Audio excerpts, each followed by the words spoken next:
سلطنت برطانیہ میں پہلی اور دوسری جنگ عظیم میں اپنی جانوں کا نذرانہ پیش کرنے والے عالمی ہیروز کی یاد میں تاریخی مسجد شاہ جہاں میں تقریب منعقد ہوئی، جس میں Royal air force, British army کے افسران سمیت مسلم کمیونٹی کے ممبران شریک ہوئے۔ تقریب میں پاکستانی ہائی کمشنر ڈاکٹر محمد فیصل اور لارڈ واجد خان نے خصوصی شرکت کی۔ اس موقع پر تاریخی مسجد شاہ جہاں کے ہیڈ امام اور مذہبی اسکالر حافظ محمد سعید ہاشمی نے مسلمان شہداء کے لیے خصوصی دعا بھی کرائی۔ مزید تفصیلات جانتے ہیں مسرت اقبال کی رپورٹ میں۔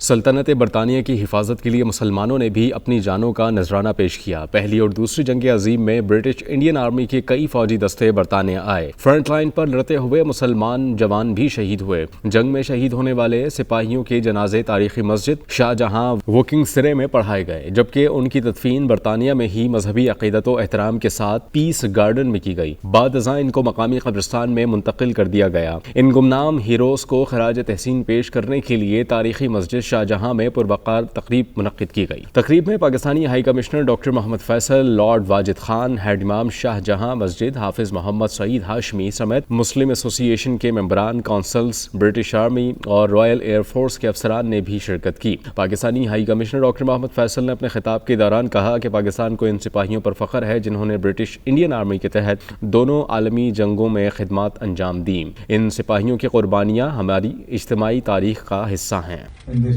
Mosque to pay tribute to the fallen heroes from around the world on the eve of 80th anniversary of the end of the Second World War.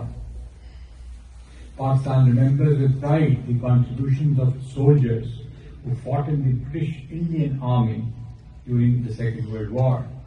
The United British Indian Army played a crucial role in both the world wars.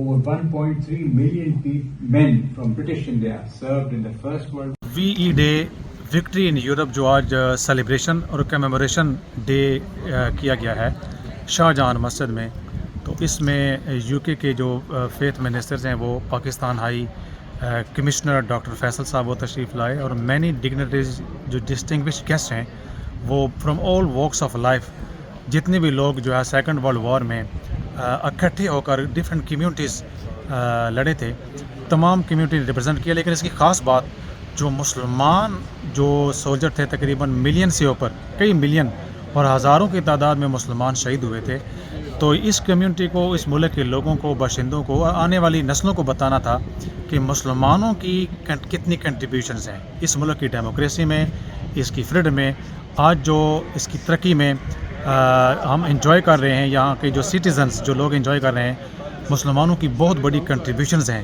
یہ بڑا اچھا ہے کہ جو بھی آج جس طرح سیلیبریٹ کیا گیا ہے، یہ اس میں ہم سب کو جو ہے نا یہ اس بات پہ اصرار کرنا چاہیے کہ یہ نیشنل لیول پہ ہونا چاہیے۔ مسلمانوں کی بڑی کنٹریبیوشن ہے اس ورلڈ وار فرسٹ میں اور ورلڈ وار سیکنڈ میں، تو اس کو تو سیلیبریٹ کیا جانا بڑا ضروری ہے، اور میں سمجھتا ہوں کہ آج کی یہ جو تقریب تھی یہ پھر باقی سرائے جانے کے قابل تھی۔ جو ہمارے مسلمانوں نے اس وقت قربانیاں دی تھیں وہ یہ اس چیز کو ظاہر کرتا ہے کہ مسلمان شروع سے اس ملک کی ترقی اور خوشحالی میں کام کر رہے ہیں، اور اس چیز کو سب کمیونٹیز کو ریکگنائز کرنا چاہیے کہ مسلمان ہمیشہ سے اس ملک کی بہتری کے لیے کام کر رہے ہیں۔ تقریب میں شریک دیگر شرکاء نے کہا کہ اپنی دھرتی سے ہزاروں میل دور دفن ان گمنام ہیروز کی بہادری پر اوورسیز فخر محسوس کرتے ہیں، اور ہر سال ان کی قربانیوں کو یاد کرتے ہوئے خراج تحسین پیش کیا جاتا ہے۔ مسرت اقبال، نمائندہ دنیا نیوز، مغربی لندن۔